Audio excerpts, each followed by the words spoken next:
నమస్కారం. ఆరోగ్యమే మహాభాగ్యం కార్యక్రమానికి స్వాగతం.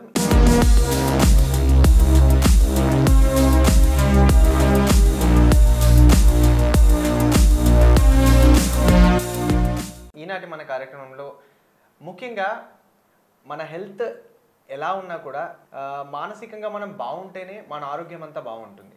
అంటే మైండ్లో డిఫరెంట్గా థింగ్స్ పెట్టుకొని మెంటల్గా డిస్టర్బ్ అయ్యి మెంటల్ ఇల్నెస్తో మనం బాధపడుతూ ఉంటే మన ఆరోగ్యం కూడా చాలా వరకు పాడవుతుంటుంది.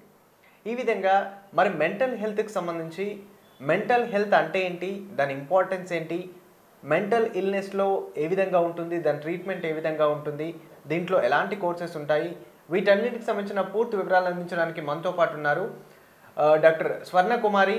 ఈమె హైదరాబాద్లోని ఉస్మానియా ఎర్రగడ్డ హాస్పిటల్లో సైకియాట్రిక్ పూర్తి చేసుకొని సిద్దిపేటలో ARC Arka Ramachandra psychiatric and wellness hospital ప్రారంభించారు. ఇప్పుడు వీరు మనతో ఉన్నారు. వీరిని అడిగి పూర్తి వివరాలు తెలుసుకుందాం. రైట్, నమస్తే మేడం. నమస్తే రవి. ఈ రోజుల్లో మనిషి మెంటల్గా డిస్టర్బ్ అయ్యాడంటే చాలా వరకు అది ఫైనాన్షియల్గా కావచ్చు, ఏ విధంగా డిస్టర్బ్ అయినా మెంటల్ హెల్త్ అనేది డిస్టర్బ్ అవుతే ఆరోగ్యం మొత్తం పాడవుతుంది.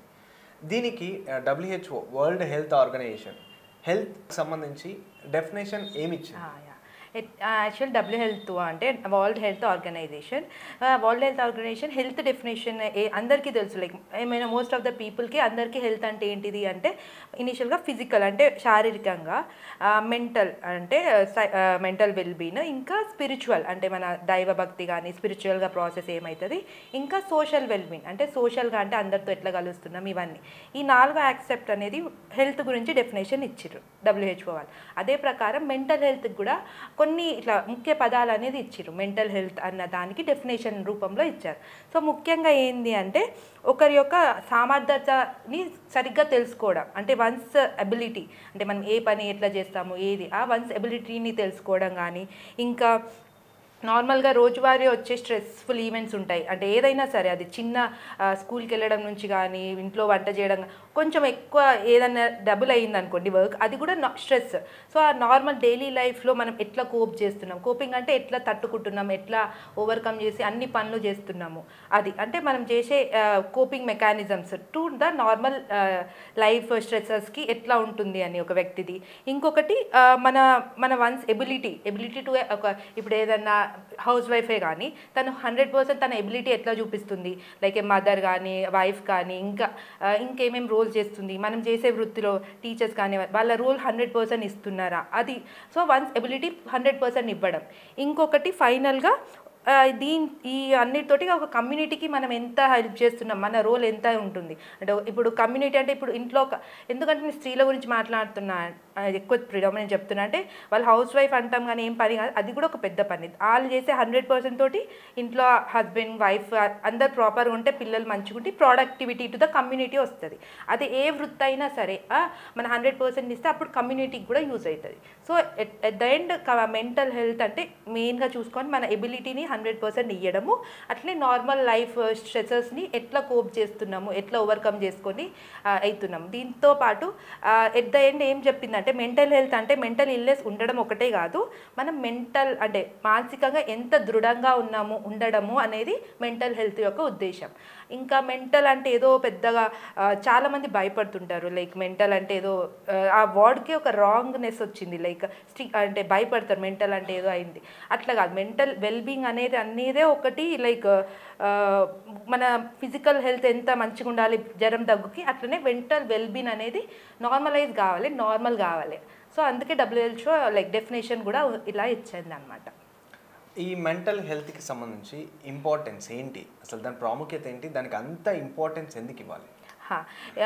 ఎందుకు అంటే ఇప్పుడు మనకి ఒక్కొక్కసారి ఫిజికల్గా మనం జ్వరం వచ్చినప్పుడు లైక్ ఒక 1 వీక్ అట్లా రెస్ట్ తీసుకుంటాము. సో ఎందుకు మనం అట్లా తీసుకుంటేనే అది హీలింగ్ అనేది అవుతూ ఉంటుంది. లైక్ ఆ ప్రాసెస్ కానీ రెస్ట్ తీసుకోవడం హీలింగ్ అయితే మనం నెక్స్ట్ డే 100%గా నెక్స్ట్ మన వర్క్కి వెళ్ళగలుగుతాం ఆఫ్టర్ ఒక డ్యూరేషన్ ఆఫ్ ఫిక్స్డ్ పీరియడ్లో.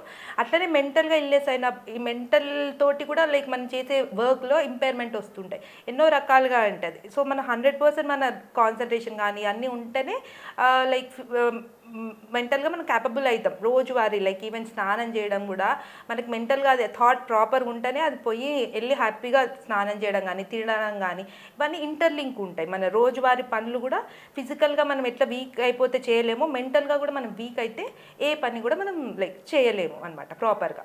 మీరు అన్నట్టు మెంటల్ అంటే చాలా వరకు భయపడుతుంటారు. మెంటల్ అంటే ఏదో పిచ్చెక్కింది, సైకోలాగా ప్రవర్తిస్తున్నాడు. మెంటల్ అంటే అదేనా, లేకపోతే మామూలుగా కొందరు అంటే ఇప్పుడు మీరు అన్నట్టు మెంటల్గా డిస్టర్బ్ అవ్వడం వల్ల ఏ వర్క్ చేయలేకపోతుంటారు, ఎలోన్గా కూర్చుంటారు. మెంటల్ అనగానే ప్రతి ఒక్కరు అంటే హ్యాడ్కి మెంటల్ ఎక్కిపోయింది, ఆ డిఫరెంట్గా బిహేవ్ చేస్తున్నాడు అనే థాట్లో చూస్తారు. అసలు దీనికి దానికి డిఫరెన్స్ ఏంటి? లైక్ అసలు దీన్ని అంటే అందరికీ అవగాహన లేకపోవడం వల్ల అసలు ఆ స్థితికి వచ్చింది. అంటే ఇప్పుడు కొంచెం వెళ్తుంది. ఎందుకు అంటే ఊర్లలో కూడా ఫస్ట్ నుంచి అంటే నేను చిన్నగా ఉన్నప్పుడు కానీ నేను స్కూల్లో వెళ్ళే దారిలో ఒక ఇంట్లో దయ్యం పట్టింది, దూరం వెళ్ళండి. సో ఆ భయం చిన్నప్పటి నుంచి నాటకపోయింది. మనలోనే కాదు, లైక్ మొత్తం త్రూ అవుట్ అంటే ఎక్కడైనా సరే వాళ్ళు ఒక భయం అని ఏర్పడింది. దయ్యం పట్టిందేమో, అట్లాంటి వాళ్ళని మెంటల్ అంటారేమో అన్న అపోహ చిన్నప్పటి నుంచి క్రియేట్ చేయడం వల్ల దీని యొక్క లైక్ భయాలనే వస్తూ ఉన్నాయి. దీని అంటే మెంటల్ అనగానే ఆ రకంగా భయం అనేది ముఖ్య నా ఉద్దేశంలో దాంతో అయ్యింది. మెంటల్ హెల్త్ అంటే మెంటల్ ఇల్నెస్తో అంటే మానసిక జబ్బుతో వాళ్ళు చాలా వరకు బాధపడుతుంటారు. ఏ టైంలో సైకియాట్రిస్ట్ని వాళ్ళు కన్సల్ట్ అవ్వాలి? ఒకటి ఇక్కడ నేను ప్రాక్టీస్ చేసిన, నేను చదువుకున్న దగ్గర ఎక్కడ అంటే కొంచెం లేట్గా తీసుకొస్తారు పేషెంట్స్ని. ఎట్లా అంటే కొంతమంది అయితే 1 year 2 years తర్వాతే తీసుకొస్తారు. అంతకుముందు ఎక్కడ పోయారా అమ్మ అంటే దేవుళ్ళ దగ్గర పోవడం. అక్కడ అసలు వాళ్ళు భయానికి వాళ్ళు అది ఇంకా నమ్మేస్తారు, ఏదో అయిపోయింది నిజంగానే అయ్యిందని. తప్పు వాళ్ళది కాదు, మనకున్న భయంతో ఇంకా మనం వాళ్ళు చెప్పేస్తే నిజమేమో అనుకుంటాం. అట్లా అని నేను కాదంటలేను, కానీ అట్లీస్ట్ తొందరగా మనం గుర్తించినప్పుడే ఒక 1 monthలో మనం తీసుకొని వస్తే మనకి తెలుస్తుంది ఏ రకంగా. అంటే ఇప్పుడు ఎక్కువ శాతం తిప్పడం ఏంటి, ఆమె ఒంటరిగా ఉంటుండు, రోజులాగా మాట్లాడతలేడు, ఆ రోజులాగా తింటలేడు, నిజంగా వీడికి ఏదో పట్టింది, ఇదేదో అయ్యింది అని అంటారు ఫస్ట్ అనేసి అక్కడక్కడ తిప్పుతారు. ఇంకా అందరితో మాట్లాడేటప్పుడు కూడా తేడా అవుతారు కొంతమంది, ఏదో అవుతుంది ఒక్కొక్కరు కొంతమంది తనలో తాను మాట్లాడుకుంటారు. ఇవన్నీ చూసి భయపడి వేరే దగ్గర తీస్తూ ఉంటారు. సో మనం ఇనిషియల్గా ఇట్లాంటివి అయినప్పుడు అంటే ఎవరితో ఒంటరిగా ఉండడం కానీ నార్మల్గా ఉన్న నుంచి బయటకు వచ్చినట్టే వెంటనే తీసుకురావాలి. ఇంకా స్నానం కూడా చేయరు, ఏడుస్తూ ఉంటారు ఒక్కొక్కరు. కొంతమంది ఇక రోజువారీ వృత్తులు స్కూల్కి వెళ్ళకపోవడం కానీ వర్క్కి వెళ్ళకపోవడం కానీ ఇట్లాంటివి చేస్తూ ఉంటారు. మీ మెంటల్గా వాళ్ళు ఆ విధంగా ఉన్నప్పుడు మీ దగ్గరకు వచ్చినప్పుడు వాళ్ళకి సంబంధించి ఫస్ట్ స్టేజ్లోనే తీసుకురావాలి అని అంటారా? అంటే క్యాన్సర్ ఉంది, క్యాన్సర్కి సంబంధించి 1 2 3 4 స్టేజెస్ ఉంటాయి. సో ఈ సైకియాట్రిక్ ఈ మెంటల్ డిజార్డర్తో బాధపడే వాళ్ళు అంటే వాళ్ళని ఫస్ట్ స్టేజ్లో వాళ్ళు ఏ విధంగా ఉంటారు, సెకండ్ స్టేజ్లో ఏ విధంగా ఉంటారు, మళ్ళీ వాళ్ళు అవుట్ ఆఫ్ డేంజర్ నుంచి 4th స్టేజ్లోకి వెళ్ళినా కూడా బయటకు తీసుకురావచ్చు? అట్లా 100% క్యాన్సర్లో స్టేజెస్ ఉంటాయి, 1 2 3 4 5 అట్లా మెనీ ఉంటాయి. దీంట్లో మన సైకియాట్రీలో ఎక్కువ శాతం రోగాలకి ఎట్లుంటుందంటే 3 రకాలుగా ఉంటాయి. ప్రథమ స్థాయి, మధ్యమ స్థాయి, తీవ్ర స్థాయి, 3 రకాలుగా ఉంటాయి. సో మొదటి స్థాయిలో తెస్తే మనకి గోళీలతో కూడా అవసరం పడదు. అంటే మొదటి స్థాయిలో ఉన్నప్పుడు వాళ్ళలో ఎట్లా ఉంటారు మొదటిలా అంటే ఇప్పుడు నార్మల్గా ఈ రోజు చేసే పనులు ఇట్లున్నాయి వాళ్ళకి కొంచెం తేడా వస్తుంది, ఒక 5% కానీ 10% కానీ ఏదో తేడా అవుతుంది, అట్లా అయినప్పుడే మనం తీసుకొచ్చినాం అనుకోండి, గోళీలు కూడా ఎక్కువ అవసరం పడదు. మనము దానికి ఎందుకు ఏదైనా కారణం ఉందా తీసి మనం హెల్ప్ చేయొచ్చు. అదే మధ్యమ స్థాయిలో అంటే తీవ్రత ఎక్కువ అవుతుంది, అప్పుడు మళ్ళీ దానికి టైం పడుతుంది. ఇక తీవ్ర స్థాయి అంటే ఇంకా అది చాలా చూస్తూనే ఉంటాం. అంటే రోడ్ మీద అసలు ఎవరు లేని వాళ్ళు ఉంటారు చూడండి, అది తీవ్ర స్థాయి, ఎవరు పట్టించుకునే వాళ్ళు. సో మీరు మధ్యమ స్థాయిలో అయితే తీసుకొస్తున్నారు, కానీ ఇంకా చిన్న స్థాయిలో ఉన్నప్పుడు చిన్నగానే ఏదన్నా తేడా తెలిసినప్పుడు రోడ్డు మీద తిరుగుతున్నారు, మీరు ఎర్రగడ్డలో ప్రాక్టీస్ చేశారు, రోడ్డు మీద తిరిగేవారు లైక్ సేమ్ అలానే ఉంటారు. అట్లాంటి వాళ్ళు కూడా హాస్పిటల్కి వస్తే వాళ్ళని కూడా మామూలు మనుషులుగా చేయొచ్చు. నేనే అంటే ఇనిషియల్గా చదువుకునేటప్పుడు నాకే అనిపించింది, అబ్బా వీళ్ళు ఎట్లా అవుతారు. ఎందుకంటే వాళ్ళు పోలీస్ నుంచి వస్తారు, అట్లాంటి వాళ్ళు చాలా మంది త్రూ పోలీసే తీసుకొని వస్తూ ఉంటారు. అట్లాంటి వాళ్ళు అడ్రస్లు కూడా మర్చిపోయి ఉంటారు, వాళ్ళ ఊర్ల అడ్రస్లు కూడా ఎక్కడి నుంచో ఏదో రాష్ట్రాల నుంచి వచ్చిన వాళ్ళు కూడా ఉంటారు. కానీ వాళ్ళు పూర్తిగా మంచి వాళ్ళ అడ్రస్ కూడా చెప్పి వాళ్ళ స్థానానికి అంటే వాళ్ళు ఎక్కడ ఉంటారు, వాళ్ళ పేరెంట్స్ అక్కడికి పోయి అట్లా కూడా మంచిగా అయిన వాళ్ళు మస్తు మంది ఉన్నారు. కానీ ఏంటంటే ప్రాపర్గా మనం ట్రీట్మెంట్ కోర్స్ ఉంటుంది, దాన్ని ఫాలో అయ్యి చేస్తే ఇంప్రూవ్మెంట్ అనేది ఉంటుంది. అట్లా what are the most common, అంటే మీరు మీ దగ్గరకు వచ్చే పేషెంట్లో మీరు కామన్గా చూసినటువంటి మెంటల్ డిజార్డర్స్ ఏంటి మీ ప్రాక్టీస్? ముఖ్యంగా ఎక్కువ చూసేది అంటే మందు తాగే వ్యసనాలు ఉంటాయి. అవి చాలా అదే ఎందుకంటే మంచిగా ఉంటారు, నెల మంచిగా ఉంటారు, మళ్ళీ పోయి అది అవుతుంది. అది చాలా చాలా వరకు ఒకరే మళ్ళీ అవుతూ ఉంటుంది. మందు కానీ సిగరెట్ కానీ, ఇప్పుడు యూత్లో అంటే యంగ్ జనరేషన్లో గాంజా కానీ సబ్స్టెన్స్ ఇవన్నీ బాగా ఉన్నాయి అన్నమాట. ఇంకొకటి ఎక్కువ దుఃఖం అంటే బాధ, నేను ఎందుకు పనికిరాను, నా జీవితం వృధా, నేనేం చేయలేను, ఆత్మహత్య ఆలోచనలు రావడం, ఇట్లాంటివి కూడా చూసిన. ఇంకా రీసెంట్గా ఇప్పుడు చిన్నపిల్లల్లో కూడా అంటే ఎక్కువ శాతం కూడా అంటే పెద్దల్లో కూడా ఆందోళన అంటే భయం, యాంగ్జైటీ అంటాం.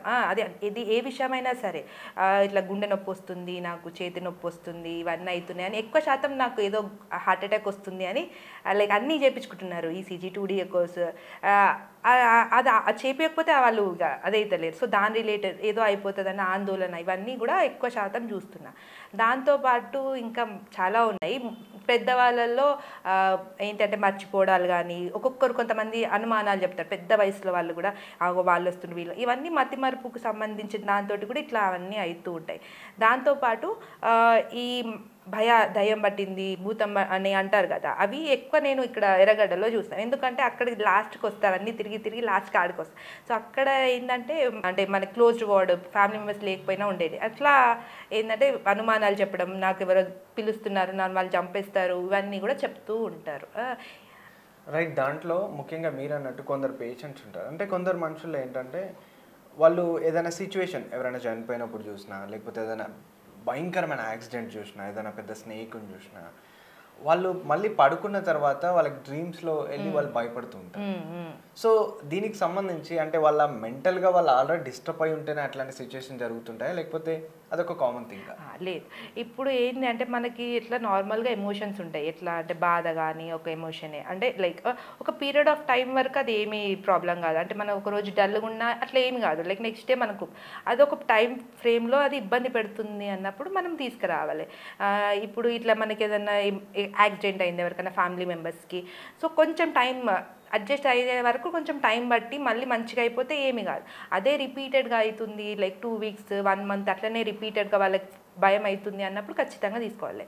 సో ఇది నార్మల్. అంటే ఏదైనా అయినప్పుడు మనం కొంచెం భయపడడం వేరు, అదే భయాన్ని ఆలోచన చేసుకుంటూ బాధపడుకుంటూ నిద్రపోకపోవడము, తినకపోవడము, ఇవన్నీ మన అంటే పనులు రోజువారీ చేయకపోవడం, అప్పుడు మనం ఖచ్చితంగా ట్రీట్మెంట్ తీసుకోవాల్సి వస్తుంది. మీ దగ్గరికి వచ్చినప్పుడు ఒకవేళ ఇల్నెస్తో బాధపడుతున్నారు, మీ దగ్గరికి వచ్చారు, చాలా వరకు మెడిసిన్స్ రాస్తూనే ఉంటారు. సో మ్యాక్సిమం మీరు ఇచ్చే మెడిసిన్ న్యూరాలజీకి సంబంధించి, నర్వ్స్కి సంబంధించి ఉంటుంది. సో దాంట్లో హై డోసే ఉంటుంది ఆల్మోస్ట్. ఆ టాబ్లెట్స్ వేసుకోగానే ఆల్మోస్ట్ స్లీపింగ్ రావడం, లేకపోతే పడుకొని పోతారు, అలా జరుగుతుంది. సో ఈ హై డోస్ టాబ్లెట్స్ మీరంటే ఆ కోర్స్ వల్ల వాడడం వల్ల సైడ్ ఎఫెక్ట్స్ ఏమైనా ఉంటాయా? ఈ సైక్రియాట్రిక్ డిజార్డర్స్తో బాధపడే వాళ్ళు ఈ మెడిసిన్ ఎక్కువగా వాడొచ్చు? Very good.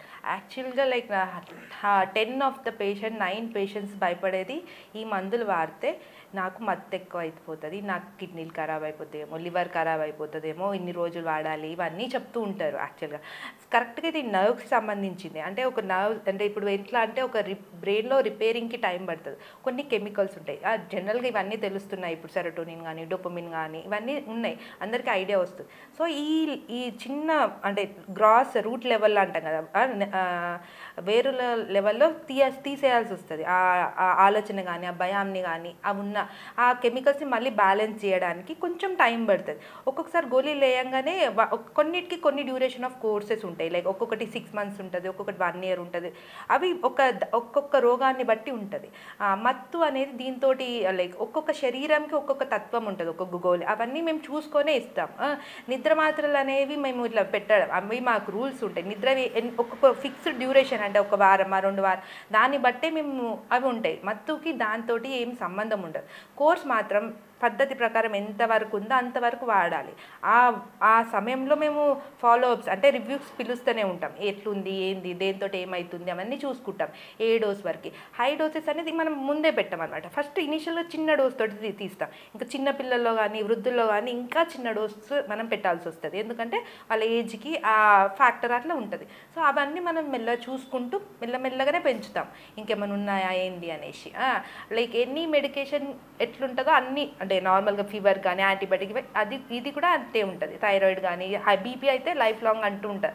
ఇది కూడా దాని ప్రకారమే ఉంటుంది. కానీ లైఫ్ లాంగ్ అనేది ఒక్కొక్క పర్సన్ది ఉంటుంది. కొన్ని 6 monthsలో అట్లా ఒక్కొక్క స్పెసిఫిక్ డ్యూరేషన్స్ అనేది ఉంటుంది. సో మీరు భయపడాల్సింది అన్నట్టు ఏమీ లేదు. ఆ గోళీలు వాడకపోతేనే ఇంకా తీవ్రంగా అయితే అప్పుడు మన చేతి అది జారిపోయినట్టు అయిపోతుంది. సరేనా? బట్ మీరన్నట్టు స్లీపింగ్ టాబ్లెట్స్ చాలా మంది అంటే సూసైడ్స్ కోసం వాడుతూ ఉంటారు చాలా మంది. సో అది కాకుండా కొందరికి నిద్ర పట్టట్లేదని అంటే మనం ఇన్ టైంలో పడుకోకపోతే మనకు ఒక మెలటోనిన్ అనే హార్మోన్ రిలీజ్ అయినప్పుడు సో అది రెగ్యులర్గా ఒక టైం మెయింటైన్ చేస్తే ఆటోమేటిక్గా ఆ టైంకి నిద్ర వచ్చేస్తుంది. కొందరు నిద్ర వల్ల చాలా డిస్టర్బ్ అయి ఉంటారు. సో అట్లాంటి వాళ్ళు ఎక్కువగా స్లీపింగ్ టాబ్లెట్స్ వాడితే ఏదైనా ప్రాబ్లం జరిగే అవకాశం యాక్చువల్గా స్లీపింగ్ పిల్స్ అంటే మళ్ళీ వాళ్ళ నిద్ర స్థాయిని నార్మల్ స్టేజ్కి లేవాలి. కరెక్ట్. ఏ సైకియాట్రిక్ మెంటల్ ఇల్నెస్ అయినా ఫస్ట్ ఎఫెక్ట్ అయ్యేది లైక్ స్లీప్ అనమాట. మనం పోయే నిద్రది. అయితే మేము నిద్ర గోళీలు ఇట్లా నిద్ర మొత్తం పెట్టాము. లైక్ ఇనీషియల్గా వాళ్ళ ఆలోచనలు మంచి అయ్యే వరకు ఒక ఎన్ని రోజులు పడుతుంది, like nearly less than 1 month కానీ అట్లనే పోయి మెల్లగా తీసేయాల్సి వస్తుంది. ఒకటేసారి తీయడానికి ఉంటుంది. ఆ లోపు వాళ్ళ ఆలోచన మంచి వాళ్ళు నీట్గా నిద్రపోవడానికి యూజ్ చేస్తాం. అంటే నిద్ర మాత్రలకు కూడా రూల్స్ ఉంటాయి. ఎక్కువ ప్రిస్క్రైబ్ చేయరు, ఎక్కడ దొరకవు. ఎందుకు అంటే అట్లా వేరే లాగా యూజ్ చేస్తారని ఒక సైకాట్రీ ఉన్న హాస్పిటల్ కానీ అట్లాంటి దగ్గరనే దొరుకుతూ ఉంటాయి. ఎందుకంటే పద్ధతి ప్రకారం పోవాలి అని. మేము కూడా ఆ పద్ధతి ప్రకారమే నిద్రది పెట్టి మళ్ళీ వాళ్ళ లైఫ్ స్టైల్ చేంజెస్ అయ్యాక మీరు అన్నట్టు టైంకి నిద్రపోతే నార్మల్గా మెలటోనిన్ అవన్నీ సెక్రీట్ అయితే హ్యాపీగా వాళ్ళు నిద్ర అనేది ఇంప్రూవ్ అవుతుంది. మెంటల్ హెల్త్ అంటే నార్మల్గా ఆ జబ్బుతో బాధపడ్డప్పుడు ఆల్మోస్ట్ కోర్సెస్ ఉంటే టాబ్లెట్సే పెడుతూ ఉంటారు. సో టాబ్లెట్స్ కొందరు మీరు అన్నట్టు టాబ్లెట్స్ వల్ల మా కిడ్నీలు పాడవుతాయి, లేకపోతే లివర్ పాడవుతుంది, మా హెల్త్ ఇన్ని టాబ్లెట్స్ మేము వాడలేము అనుకున్న వాళ్ళకి థెరపీలు ఏమైనా ఉంటాయి, సైకోథెరపీ లాంటివి ఏమైనా చేస్తూ ఉంటారు? ఖచ్చితంగా థెరపీస్ ఉంటాయి. ఎప్పుడు అంటే ఇప్పుడు ఇందాక మనం చెప్పినట్టు 3 స్థాయిలలో ఉంటాయి అన్న కదా.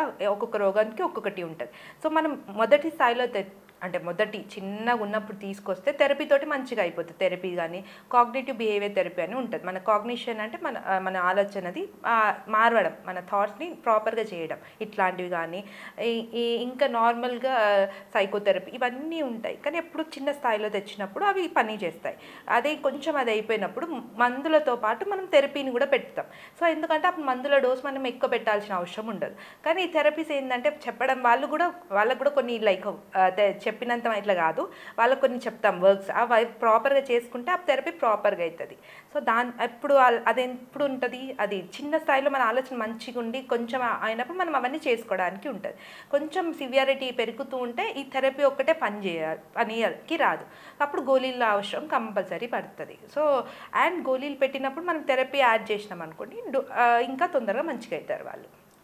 యాజ్ ఏ సైకియాట్రిస్ట్గా ఒక ఫ్యామిలీలో మెంటల్ ఇల్నెస్తో ఒక వ్యక్తి బాధపడుతున్నప్పుడు ఆ ఫ్యామిలీ వాళ్ళు కొందరు ఏం చేస్తుంటారు, చిన్నపిల్లలు వీళ్ళు ఉన్నప్పుడు సో ఎందుకు వాడి దగ్గరికి వెళ్ళకు, వాడు డిఫరెంట్గా కొట్టడం అలాంటివి చేస్తూ ఉంటాడు.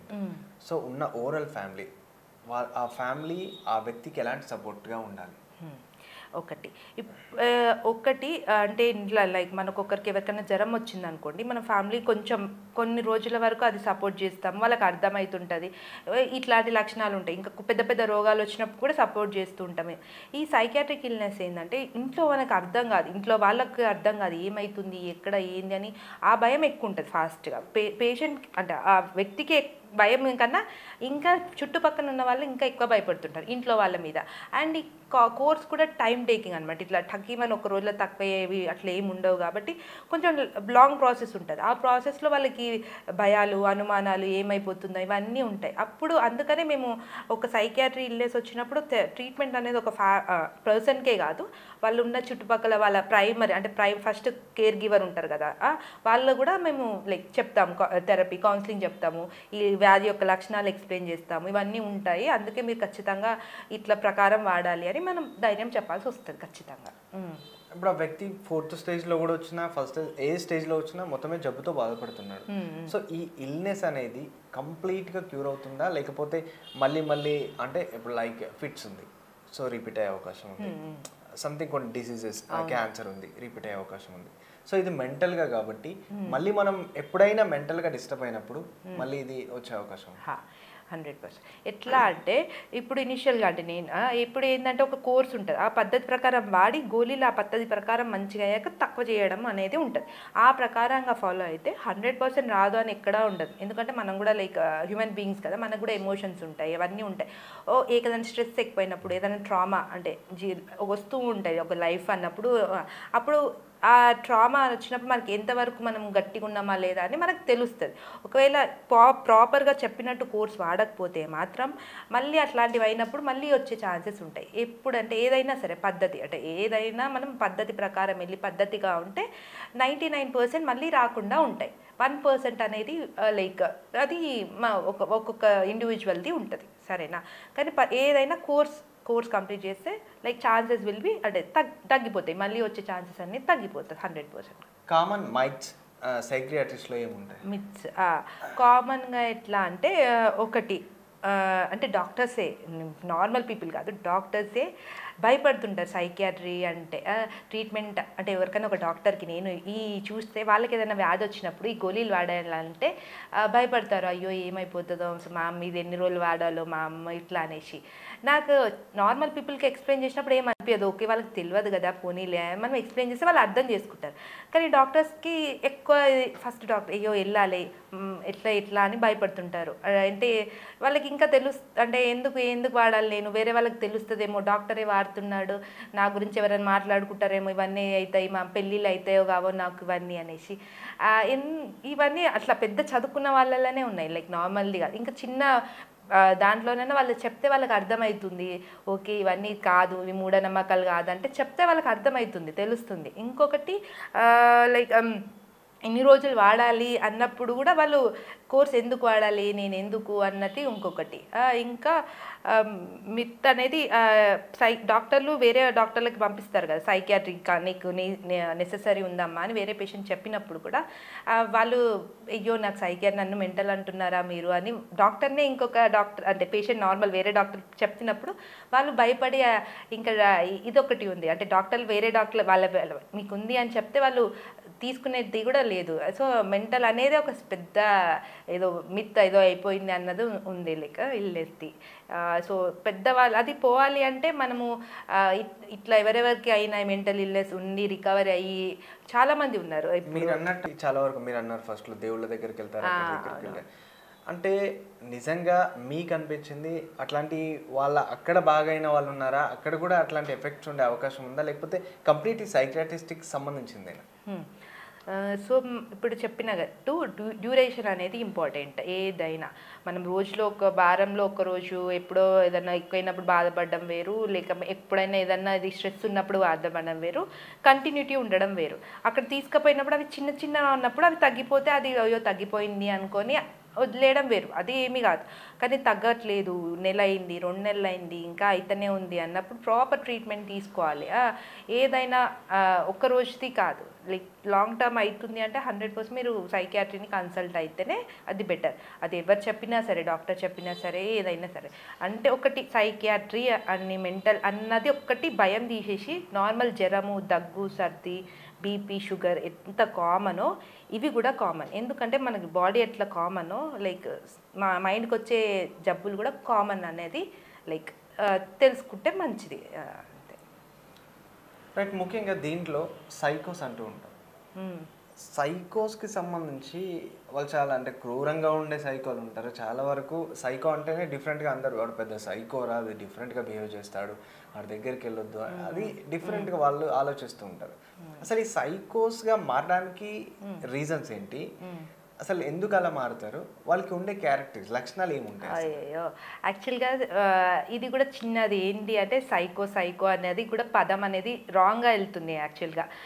సైకో ఇప్పుడు సైకియాట్రీలో సైకో అంటే సైకో ఏంటంటే వాళ్ళు నార్మల్ ఉంటుంది కదా, నార్మాలిటీ నుంచి డిఫరెంట్ ఉంటే వాళ్ళు లైక్ అది సైకోసిస్ అని అంటాం. లైక్ సైకోసిస్ అనేది రియాలిటీ నుంచి మనకి పక్కకు పోవడం. అంటే రియాలిటీ అంటే మనం రోజు చేయాల్సిన పనులు కానీ అంటే ఇవన్నీ నార్మల్ దాని నార్మల్ పాత్ కాకుండా అబ్నార్మల్ పోయినప్పుడు మనం అట్లా సైకోసిస్ అంటాం.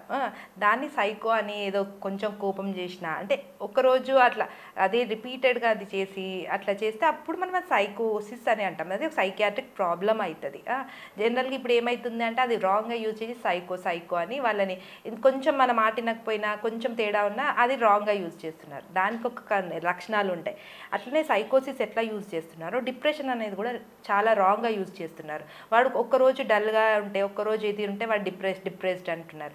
ఈ సైకోసిస్ కానీ డిప్రెషన్ కానీ రాంగ్గా క్యారీ అయిపోతున్నాయి అంటే ప్రజలకి. అర్థమైందా? ఒక్కరోజు బాధపడ్డప్పుడు ఒక వారంలో 2 రోజులు బాధపడ్డప్పుడు వారంలో అట్లా ఉంటే వాడు డిప్రెస్ నేను డిప్రెషన్లో పోయినా అని ఇంకొంతమంది అనుకుంటూ ఉంటారు. అట్లా ఇది కాదు. ఏదైనా ఇవి డయాగ్నోసిస్కి వస్తాయి. డయాగ్నోసిస్ అంటే ఒక చదువుకున్న లైక్ ఎనీ సైకియాట్రిస్ట్ కానీ ఎనీ మెంటల్ ప్రొఫెషనల్ వాళ్ళు చేసినప్పుడు ఈ పదాలు వాడాల్సి వస్తుంది. సైకోసిస్ కానీ డిప్రెషన్ కానీ ఇవి రీసెంట్గా బాగా యూజ్ చేస్తున్నారు. ఈ మెంటల్ హెల్త్ చుట్టూ ఎందుకు స్టిగ్మా ఉంటుంది? ఎందుకు ఉంటుంది అంటే ఇప్పుడు ఫస్ట్ అంటే చెప్పిన కదా ఇందాక చిన్నప్పుడు ఉన్నవి రూట్స్ అంతా డీప్గా వెళ్ళిపోయాయి. లైక్ డీప్ అవి తీయాలి అంటే టైం టేకింగ్. పైన ట్రయింగ్ అందరూ చేస్తున్నారు. అందరు వాళ్ళ 100% చేస్తున్నారు. మెంటల్ హెల్త్ కానీ అన్ని ప్రొఫెషన్స్ వాళ్ళకి ఇంకా ఎవరు మంచిగా హెల్ప్ వాళ్ళు ఇల్నెస్ నుంచి బాధపడి రికవర్ అవుతారు కదా, వాళ్ళు ఇంకొకరికి చెప్తున్నారు ఏం కాదు ఇట్లుంటుంది ఇట్లా ఉంటుంది. అది త్రూ 1 to 1 వెళ్తుంది. లైక్ డ్రాస్టిక్ ఇంప్రూవ్మెంట్ 100% వస్తుంది. ఎప్పుడైతే మనకి రూట్లలో పోతుందో అప్పుడు మనకి నార్మల్ బీపీ షుగర్ ఎట్లా అవుతుందో మెంటల్ ఇల్నెస్ నాకు అని హ్యాపీగా అందరు చెప్పుకుంటారు. సో ఇది టైం టేకింగ్. చిన్నపిల్లలు కూడా చాలా వరకు మొండితనంగా చేస్తుంటారు. వాళ్ళు కూడా డిఫరెంట్ బిహేవ్ చేస్తుంటారు. అంటే ఒంటరిగా కూర్చోవడం, అలగడం అట్లా. చిల్డ్రన్స్లో ఎక్కువగా మెంటల్ ఇల్నెస్కి సంబంధించి ఎలాంటి ఎక్కువగా ఫేస్ చేస్తారు చూస్తారు. ఇప్పుడు ఏంటి అంటే ఈ జనరేషన్ అంటే మా జనరేషన్ అప్పుడు కూడా ఇన్ని టీవీలు లేవు, మన జనరేషన్ అప్పుడు ఇన్ని ఫోన్స్ కానీ అట్లా ఏమీ లేవు. ఇప్పుడు లైక్ 2 yearsకి 3 yearsకి అది అయిపోతుంది. వద్దన్నా మనం ఇవ్వాల్సి వస్తుంది, అది అయిపోతుంది. సో టెక్నాలజీ ఎంత పెరుగుతుందో మనకి సోషల్ ఇంటరాక్షన్ అంత తగ్గుతుంది. ఇందాక చెప్పినట్టు హెల్త్లో ఎట్లా సోషల్ వెల్బీయింగ్ ఉంటుందో అది ఎఫెక్ట్ అయినప్పుడు మన మెంటల్ హెల్త్ మీద కూడా అట్లా ఎఫెక్ట్ పడుతుంది. సో వాళ్ళకి ఎట్లా కోపం వస్తే ఎట్లా ఫేస్ చేయాలి, ఎట్లా తట్టుకోవాలనే శక్తి పోతుంది. ఫోన్ ఎక్కువ చూడడం వల్ల చదువుల మీద కాన్సన్ట్రేషన్ చేయలేకపోతున్నారు. రీసెంట్గా చిన్న పిల్లల్లో 10 years 14 years 12 yearsలో పానిక్ అటాక్ అంటే గుండె గట్టి కొట్టుకుంటుంది, నాకు చెమటలు పడుతున్నాయి, నాకు ఏమో అయిపోతుంది, ఇట్లాంటివి కూడా వాళ్ళు చెప్తున్నారు చిన్న పిల్లలలో. అంటే అప్పట్లో లైక్ ఇవన్నీ మనకు అంత తెలియదు. ఎందుకంటే అప్పుడు మన పెరిగిన వాతావరణము వేరు. ఇప్పుడు న్యూక్లియర్ అంటే అంటే చిన్న ఫ్యామిలీస్ అవ్వడం, ఫోన్లు టీవీలు టెక్నాలజీ పెరగడంతో ఇవన్నీ అవుతున్నాయి. ఇంకా బుద్ధిమాంద్యత కూడా ఎక్కువ చూస్తుంటారు చిన్నపిల్లలు. అంటే అంత తెలివి ఉండట్లేదు ఇవన్నీ. ఇంకా ఆటిజం కానీ ADHD కానీ అంటే ఆటిజం ఇవి ఇంకా వేరే ఉంటాయి. దాంతో పక్క దడపడం అనేది కూడా ఉంటుంది. బెట్టింగ్ అంటాం. ఇదేదో అంటే ఉంటుంది. ఆఫ్టర్ 5 years వస్తే ఇది తడుపుతున్నా ఇది ఒక సమస్యనే, మానసిక సమస్య. సైకియాట్రిస్ట్ని కన్సల్ట్ అవ్వాలి. అది కావాలని చేస్తున్నారు అని వాళ్ళని అనడం ఇవన్నీ చిన్నపిల్లలు అవుతూ ఉంటాయి. జనరల్గా ఈ రోజుల్లో మానసిక ఆరోగ్యంపై సోషల్ మీడియా అనేది చాలా వరకు వచ్చింది. ఈ సోషల్ మీడియా ప్రభావం ఇటు పెద్దల్లో కావచ్చు, పిల్లల్లో కావచ్చు, అందరిపై అసలు ఎంతవరకు ప్రభావం పడే అవకాశం ఉంది? దీంతో కూడా మెంటల్గా డిస్టర్బ్ అయ్యే అవకాశాలు ఉన్నాయి. లైక్ ఏదైనా లిమిట్ పెట్టేసుకోవాలి. ఇప్పుడు నాకైనా ఫోన్ లేకపోతే సో దాన్ని మనం లిమిట్గా యూజ్ చేసుకుంటే అది ఏం కాదు. ఆ లిమిట్ పోయినప్పుడు దేనికైనా అది డేంజర్ అయ్యేది. ఫోన్ అయినా టీవీ అయినా సెడెంటరీ కూర్చోవడం అయినా సరే. సో లైక్ అవాయిడ్ చేయలేము. జస్ట్ మనం రెడ్యూస్ చేస్తే మన యాక్టివిటీస్ మనం చేసుకోవాలి. మన టార్గెట్స్ ఏంది, మన గోల్స్ ఏంది అవి చూసుకొని దీన్ని మనం ప్రాపర్గా యూజ్ చేసుకోవాలి. లైక్ ఎంతో నాలెడ్జ్ అనేది మనం ఇప్పుడు లైక్ త్రూ ద ఫోనే వస్తుంది, బుక్స్ కొనని అవసరం లేదు, త్రూ ద ఫోన్. సో అట్లా ప్రాపర్గా యూజ్ చేసుకుంటే లైక్ ఎనీథింగ్ ఈజ్ గుడ్. ఫైనల్గా మానసిక ఆరోగ్యం అనేది చాలా వరకు బాగుండాలంటే ఎలాంటి కేర్ తీసుకోవాలి? దానికి సంబంధించిన సలహాలు, సూచనలు ఏంటి? ఒకటి మానసికంగా ఇప్పుడు శారీరకంగా ఎట్లానో మానసిక ఆరోగ్యం కూడా అంతే ముఖ్యం. మానసికంగా హెల్తీ లైక్ గుడ్ ఉంటేనే మనం 100% ఫిజికల్గా యాక్టివిటీస్ చేయడానికి ఉంటుంది. సో ఏమి చేయాలి అంటే లైక్ మనకి పాత మన మన పురాణాలతో వచ్చింది యోగా అంటాం లైక్ మన ఇండియాలో అని. So yoga any type of physical activity అనేది ఇంక్లూడ్ చేసుకోవాలి. Like at least 5 or 10 minutes or 15 minutes, 1 hour అని అవసరం లేదు. Any type of physical activity is must. ఫిజికల్గా అప్పుడు మనం ఇది అవుతుంటే మన హార్మోనల్ లెవెల్స్ కూడా బ్యాలెన్స్గానే ఉంటుంది.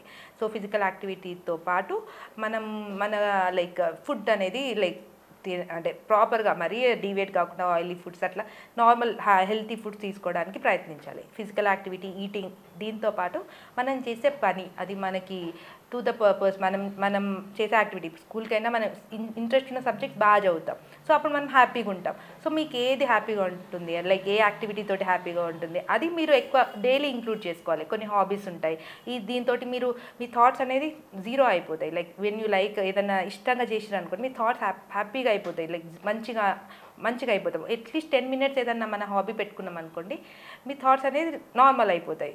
మీ స్ట్రెస్ అనేది రెడ్యూస్ అయిపోతాయి. రోజు మొత్తం చేసిన పాటలు వినడం కానీ ఒక్కొక్కరికి ఒక్కొక్క కోపింగ్ ఒక్కొక్క మెకానిజం ఉంటుంది వాళ్ళ స్ట్రెస్ని వాళ్ళు అది డైలీ ఫాలో అయిపోతే సరిపోతుంది.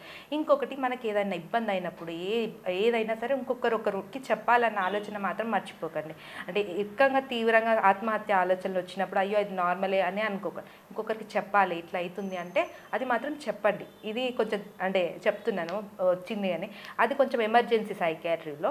ఎందుకంటే తీవ్రంగా పోయినప్పుడు మనం కూడా అది చేయొద్దు. సో మాకు వస్తున్నాయంటే ఇంట్లో వాళ్ళకన్నా చెప్పండి.